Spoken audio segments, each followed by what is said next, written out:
तो हम मकर लगन में शनि महादशा के बारे में बात कर रहे थे। ये अब अंतिम वीडियो रहेगी जिसमें हम 12वें भाव के बारे में बात कर रहे हैं। अगर शनि मकर लगन में 12वें भाव में स्थित हो तो महादशा के आने पर किस प्रकार के रिजल्ट आप लोगों को मिल सकते हैं। यहाँ धनु राशि में शनि स्थित होंगे।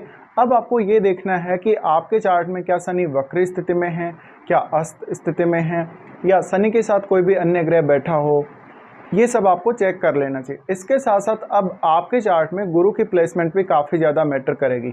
और शनि को अगर देखा जाए तो शनि आपके लगन को रिप्रेजेंट करते हैं और आपके दूसरे भाव के भी स्वामी हैं, और इनकी जो मूल त्रिकोण राशि है वो आपके दूसरे भाव में है। तो आपका मुख्य फोकस आपके लगन पर रहने के साथ साथ दूसरे भाव से संबंधित कामों पर भी अवश्य ही होना चाहिए। अब देखिए, ये शनि की जो महादशा है ये आपको इवन फॉरेन में रहने या फॉरेन में बसने का चांस दे सकती है अपने पीरियड में कहीं ना कहीं। तो आपके लिए बहुत सारे नए अवसर लेकर आ सकती है। अब शनि कर्म कारक है, कर्म कारक होने की वजह से इस बात की संभावना बहुत अधिक है कि आप विदेश में बहुत ही वेल सेटल रहते हुए अपना जॉब वगैरह करेंगे और जीवन में काफ़ी आगे बढ़ेंगे। अब क्योंकि यहाँ शनि जो है वो धनु राशि में स्थित है। धनु राशि दिखाती है उच्च लेवल के आध्यात्मिक ज्ञान को, धार्मिक ज्ञान को, हायर स्टडीज़ को।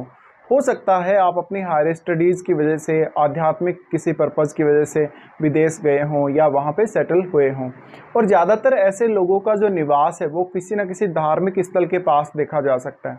इसके अलावा आपका योगा, मेडिटेशन वगैरह और उच्च शिक्षा में बहुत ज़्यादा रुझान रहेगा शनि दशा में। इसके अलावा थोड़ा सेहत के लिए ये अच्छी स्थिति नहीं है। सेहत के हिसाब से अगर देखा जाए तो आप बहुत ज़्यादा वीक फील कर सकते हैं शनि दशा के दौरान। इसके साथ साथ ऐसा शनि आपके खर्चों को बढ़ाने वाला होगा, क्योंकि आपके दूसरे भाव के भी स्वामी शनि ही हैं। ऐसे में आप दान दक्षिणा में या किसी भी चैरिटी वगैरह से जुड़े हुए कार्य में आप ज़्यादा से ज़्यादा पैसा खर्च कर देंगे।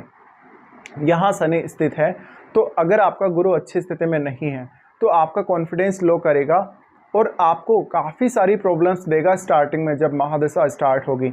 ये सारी की सारी प्रॉब्लम्स आपको धन से जुड़ी हुई हो सकती हैं, अपने स्वास्थ्य से जुड़ी हुई हो सकती हैं, या अपने प्रोफेशन से जुड़ी हुई हो सकती हैं। ऐसा शनि आपको थोड़ा सा लेट एज में ही ज़्यादातर सफलता देगा। तो ऐसी दशा अगर आपको थोड़ा लेट एज में आती तो ज़्यादा बेहतर रहेगा। इसके साथ साथ ऐसा शनि आपको काफ़ी हार्ड वर्किंग बनाएगा। कभी कभी ऐसा भी हो सकता है जब आपको धन अर्जित करने के लिए, अपनी सेहत को बरकरार रखने के लिए या अपनी जॉब को कंटिन्यू करने के लिए बहुत ज़्यादा मेहनत करनी पड़े, ज़रूरत से भी ज़्यादा। तो यहाँ पे आपको जस्ट अपने आप को बहुत ज़्यादा फिट एंड फाइन रखना पड़ेगा, अपने आप को बहुत ज़्यादा कॉन्फिडेंस में लेकर आना पड़ेगा बार बार। अब शनि का जो है यहाँ पर किसी भी अन्य ग्रह के साथ अगर संबंध है तो आपको उसके हिसाब से भी विचार करना चाहिए। अगर शनि का संबंध गुरु से ही बन जाता है तो आप में आध्यात्मिक प्रवृत्ति और उच्च शिक्षा के प्रति बहुत ज़्यादा रुझान आपका रहेगा। तो आध्यात्मिक उन्नति के हिसाब से ये दशा बहुत बड़ा रोल प्ले कर सकती है आपकी लाइफ में। ऐसी दशा अगर आपको थोड़ा लेट एज में आती है तो ज़्यादा बेहतर रहेगा। अब यहाँ पे हम बात करेंगे सबसे पहले शनि की दृष्टियों की। शनि जो है सबसे पहले तीसरी दृष्टि डालेंगे आपके दूसरे भाव पे, जहाँ पे ऐसा हो सकता है कि शनि की तीसरी दृष्टि अगर दूसरे भाव पे है तो अपना फैमिली सहित आप विदेश में जाकर बस सकते हैं या अक्सर अपने फैमिली के साथ विदेश यात्रा करते रहेंगे। इसके साथ साथ आप अपनी फैमिली पर बहुत ज़्यादा पैसा खर्च करेंगे, अपना घर वगैरह, अपना लैंड वगैरह खरीदने पर बहुत ज़्यादा पैसा आपका खर्च होगा। इसके साथ ही अपनी फैमिली की जिम्मेदारियों को पूरा करने के लिए आपको ज़्यादा से ज़्यादा पैसे खर्च करने पड़ सकते हैं या खुद को बहुत ज़्यादा काम पर लगाना पड़ सकता है। कभी कभी ऐसा होगा जब आप अपने प्रोफेशन को ज़्यादा से ज़्यादा समय देंगे और अपनी डोमेस्टिक लाइफ के लिए या घरेलू कार्यों के लिए कम से कम समय निकाल सकेंगे। इसके साथ ही यहाँ शनि स्थित है तो शनि की महादशा के दौरान आपका इंट्यूशन या आपका सिक्स सेंस बहुत ज़्यादा हाई रहेगा। आपको फ्यूचर में होने वाली घटनाओं का पहले से ही अंदाज़ा होता रहेगा लगातार। ये आपके लिए एक फेवर वाली बात है शनि की महादशा में। उसके बाद ये हो सकता है कि आपको आंखों से जुड़ी हुई समस्याएं आ सकती हैं या बार बार फैमिली से रिलेटेड कोई ऐसा इशू जिसमें फैमिली के कोई सदस्य बीमार पड़ रहे हो लगातार, या कोई ना कोई ऐसा मामला जरूर आ जाएगा जहां पर आपका खर्चा संभावित होगा। उसके बाद शनि एस्पेक्ट करते हैं बुध की राशि मिथुन को। तो मिथुन राशि पड़ती है आपके 6th हाउस में। अब ऐसे में आपके लिए जब ये महादशा स्टार्ट होगी तो अपना काम मैनेज करना आसान नहीं रहेगा शुरुआत में। इवन बहुत ज़्यादा एफर्ट लगाने के बावजूद भी आप अपने मन के मुताबिक नहीं काम कर सकेंगे। ऐसे में आपकी कार्य क्षमता पर, आपके सोचने समझने के तरीक़ों पर प्रभाव पड़ सकता है। आपका डिसीजन मेकिंग पावर बहुत स्लो रह सकता है। कॉन्फिडेंस लूज रहने की वजह से आप डीमोटिवेटेड फील कर सकते हैं।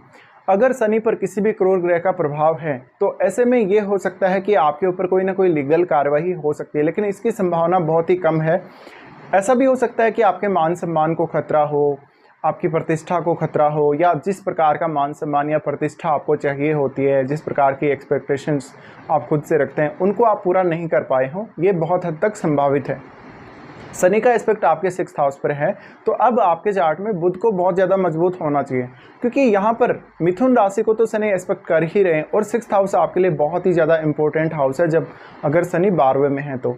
इसके अलावा आपके 9th हाउस को भी शनि एस्पेक्ट करेंगे साथ साथ में, तो अब आपके भाग्य का रोल है उसको भी शनि यहाँ पर कम से कम कर देंगे और आपके एफर्ट्स को बढ़ा देंगे। अब क्योंकि लगन को शनि रिप्रेजेंट करते हैं, इसलिए आपको खुद के बारे में भी बहुत ज़्यादा विचार करना चाहिए। आप खुद के बारे में खुद भी ज़्यादा इम्पोर्टेंस रखेंगे कहीं ना कहीं किसी भी पर्टिकुलर काम में, चाहे वो आपका धन से जुड़ा हुआ काम है, चाहे आपके प्रोफेशन से जुड़ा हुआ काम है, या कोई भी अन्य काम है। इसके साथ साथ ऐसा हो सकता है कि शनि की महादशा आपके जीवन में बहुत सारी जिम्मेदारियाँ जो वास्तव में आपकी हैं ही नहीं, उनको भी आपके जीवन में लेकर आ सकती है। तो जिम्मेदारी वहन करने के मामले में भी शनि आपको ज़्यादा यहाँ पर थोड़ा तंग कर सकता है शुरू में। तो अब जब ये 9th हाउस को एस्पेक्ट करेंगे और 6th हाउस को भी अगर साथ में एस्पेक्ट कर रहे हैं तो बुध की स्थिति बहुत ज़्यादा इंपॉर्टेंट हो जाती है। अगर बुध का संबंध शनि के साथ है तो कुछ हद तक ये हो सकता है कि आपको डिसीजन मेकिंग में थोड़ी आसानी ज़रूर रह सकती है, लेकिन ये आपके मानसिक रूप से स्वास्थ्य को बहुत ज़्यादा प्रभावित करेगा। फिर अब यहाँ पे हम बात करते हैं पर्टिकुलर एज के हिसाब से कि कौन सी एज में अगर आपको ये दशा आ रही है तो किस प्रकार के रिजल्ट देखने को मिल सकते हैं। क्योंकि देखिए, दशा कोई भी हो, एज का जो रोल है हमारे लाइफ में वो बहुत ज़्यादा इम्पोर्टेंट है किसी भी दशा को देखते समय। मान लीजिए ये दशा आपको अर्ली एज में आ रही है, जैसे कि 5 या 10 ईयर्स की एज में आ रही है, तो हो सकता है कि आपको अपने परिवार से उतना अधिक परवरिश नहीं मिला हो, या पारिवारिक सुख में या धन संबंधी सुख में कमी रही हो, आपका परिवार बहुत ज़्यादा समृद्ध नहीं हो, पैसे वाला नहीं हो, तो आपकी अच्छे से केयर नहीं कर पाया। या ऐसा हो सकता है कि आप बीमार पड़ गए हों, आपने अपने घरेलू लाइफ को काफ़ी ज़्यादा प्रभावित किया हो, अपने घर के जो सदस्य हैं उनके सुख को ज़्यादा से ज़्यादा प्रभावित किया हो। इसके साथ साथ ये दशा आपके करियर को भी प्रभावित करेगी, क्योंकि आप शुरुआत से ही अगर ये दशा को झेलते हैं 5 से 10 साल की आयु में, तो आपकी प्रारंभिक शिक्षा इससे बहुत ही ज़्यादा प्रभावित होगी। ऐसे में आपकी सीखने समझने की क्षमता, एनालिसिस करने की क्षमता, पढ़ने लिखने की क्षमता थोड़ी कम रह सकती है शुरुआत में, और उसका इम्पेक्ट आपको हमेशा अपने प्रोफेशन पे या लेटर एज तक भी देखने को मिलेगा। तो थोड़े से समझने, सीखने में, काम करने में आप कभी कभी स्लो भी रह सकते हैं। अब ये दशा अगर आपको मिड एज में आती है, जैसे कि 25 की एज में या 30 की एज में, तो इस समय आपके लिए ये बहुत ही मेजर रोल प्ले कर सकती है आपकी लाइफ में, और ये समय आपके करियर के लिए बहुत ज़्यादा इंपॉर्टेंट होता है।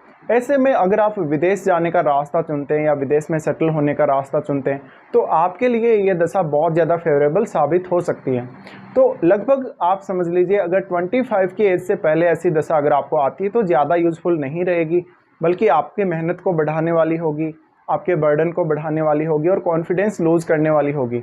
बट ऐसी दशा अगर आपको 25 की एज के बाद में या 30 की एज के बाद में कभी भी अगर स्टार्ट होती हो, तो ये दशा का बहुत बड़ा एडवांटेज आप ले सकेंगे, लेकिन आपको बहुत ज़्यादा हार्डवर्किंग रहना पड़ेगा। ऐसी दशा अगर आपको 40 या 45 की एज में आती हो, तो ये दशा आपके लिए बहुत ज़्यादा अच्छी रहेगी, सर्वोत्तम रहेगी। इस समय आप अपना मैक्सिमम एफर्ट अपने काम में लगा सकेंगे, और अपने जो पहले तक काम किया है, शनि दशा के स्टार्ट होने से पहले तक जो भी काम आपने किया, चाहे कोई भी प्रोफेशन में आप रहे हों, उसकी वजह से अब आपको कुछ हद तक नेम फेम मिलने की संभावना रहेगी। लेटर एज में अगर ऐसी दशा आती है तो आपको ये आध्यात्म या मेडिटेशन या योगाभ्यास ऐसे कार्यों में ज़्यादा से ज़्यादा रुचि दे सकती है।